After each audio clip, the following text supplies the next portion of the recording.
राज्यातील सर्वात मोठी 52,000च्या घरात सभासद संख्या असलेल्या यशवंतराव मोहिते कृष्णा सहकारी साखर कारखान्याच्या निवडणुकीसाठी अर्ज भरण्यासाठी आज सहकार आणि संस्थापक या दोन्ही पॅनलच्या शेतकरी सभासदांनी हजारोंच्या संख्येनं गर्दी केली होती। सातारा सांगली जिल्ह्यातून शेतकरी सभासद आल्यानं पोलिसांनी मोठा बंदोबस्त तैनात केला आहे। दरम्यान सहकार पॅनलकडून विद्यमान चेअरमन डॉक्टर सुरेश भोसले यांनी आमदार डॉक्टर अतुलबाबा भोसले यांच्या उपस्थितीत तर संस्थापक पॅनलच्या प्रमुख अर्चना मोहिते यांच्या उपस्थितीत इच्छुकांनी आज उमेदवारी अर्ज दाखल केलेत। यावेळी बोलताना डॉक्टर सुरेश बाबा भोसले म्हणालेत, मोहिते सहकारी साखर कारखाना हा सातारा जिल्ह्यातला पहिला सहकारी साखर कारखाना आहे। आज 65 वर्ष झाली तरी महाराष्ट्रातला एक आदर्श कारखाना म्हणून त्याची ओळख आहे। आज ह्या इलेक्शनला जात असताना गेल्या 5 वर्षामध्ये सभासदांच्या जेवढ्या अडचणी होत्या त्या सगळ्या सोडवण्याचा प्रयत्न झालेला आहे। ऊस लवकर जावा म्हणून कारखान्याचं एक्सपान्शन झालं आहे, नूतनीकरण झालं आहे, विस्तार झालेला आहे आणि याच्यामुळे सभासदांच्या मध्ये एक चांगला आम्ही विश्वास तयार केलेला आहे। माझी खात्री आहे की ह्या निवडणुकीमध्ये गेल्या निवडणुकीसारखं इथं आम्ही प्रचंड मतांनी आम्हाला निवडून दिलं।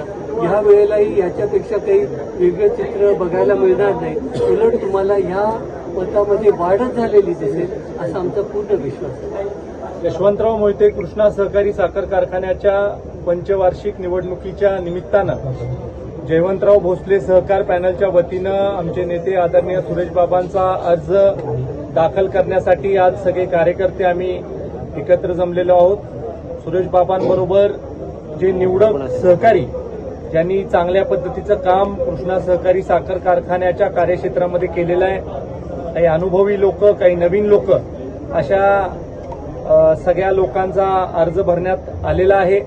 मागच्या निवडणुकीच्या निमित्तानं शेतकरी सभासदांनी जयवंतराव भोसले सहकार पॅनलला खूप मोठं घवघवीत यश दिलं होतं आणि या निवडणुकीत त्याच्यापेक्षा मोठं यश संपादन करून घेण्यासाठी आम्ही या निवडणुकीमध्ये सर्वसामान्य सभासदांच्या जोरावर कौल मागत आहोत। मला खात्री वाटते की ज्या पद्धतीचं कामकाज मागच्या 5 वर्षामध्ये संचालक मंडळाने केलेलं आहे त्या कामकाजाच्या जोरावर, पारदर्शक कामावर आणि त्याचबरोबर महाराष्ट्रामध्ये उच्चांकी दर देणारा, वेळेत ऊस नेणारा, जास्तीत जास्त ऊसाचं गायब करणारा अशी एक नवीन ओळख कृष्णा सहकारी साखर कारखान्याची जी निर्माण झालेली आहे त्या ओळखीमुळं आज एक खरं वेगळं वातावरण कृष्णा कारखान्याच्या कार्यक्षेत्रामध्ये आपल्याला बघायला मिळतंय।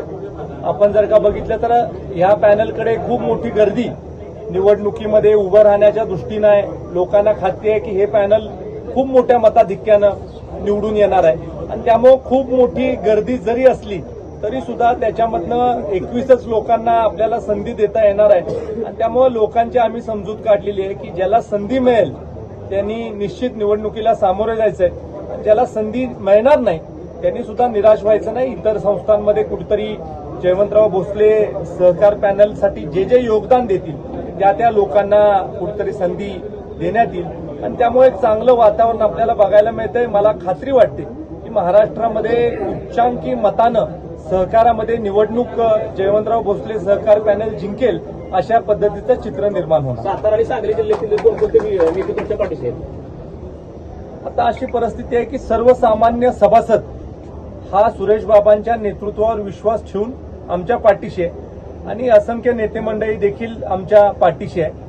सहकारामध्ये कधीही राजकारण आणायचं नाही हा पहिल्यापासून आमचा दृष्टिकोन राहिलेला आहे, कारण शेवटी सहकारी संस्था ह्या सभासदासाठी काम करतात, तिथं पक्षीय राजकारण किंवा इतर कुठलं राजकारण आणायचं नसतं। त्यामुळे सहकारातल्या निवडणुका ह्या वेगळ्या पद्धतीनं लढवण्याचा पहिल्यापासून पायंडा आहे तो आम्ही कायम ठेवणार। आपल्यासोबत यासोबत राहणार आहे या इलेक्शनला? मला असं वाटतं की अनेक गोष्टींच्या विषयी स्पष्टता येणाऱ्या काही दिवसांमध्ये निश्चित स्वरूपी येईल, पण शेवटी चांगल्या कामाच्या जोरावर सगळेच लोक ते आदरणीय सुरेश बाबांच्या नेतृत्वाखाली आमच्या पाठीशी राहणार।